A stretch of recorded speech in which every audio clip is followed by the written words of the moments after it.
If you've forgotten your Feedly password or need to reset it for any reason, follow these simple steps to regain access to your account. Step 1. Go to the Feedly login page. Open your web browser and navigate to the Feedly login page.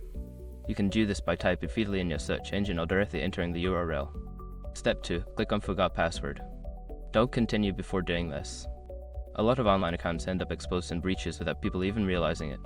Use Essert to constantly monitor your email and accounts and get alerted immediately if your information gets leaked online. It scans billions of breached records 24/7 in the background. And honestly, for a few dollars a month, it's something everybody should probably have. Link in the description. Step 3. Enter your email address. You will be prompted to enter the email address associated with your Feedly account. Type in your email and click on the Send Reset link button. Step 4. Check your email. Open your email inbox and look for an email from Feedly. This email will contain a link to reset your password. If you don't see it, check your spam or junk folder. Step 5. Reset your password. Click on the link in the email and you will be directed to a page where you can enter a new password. Choose a strong password, confirm it, and save the changes. Now you can log into your Feedly account with your new password.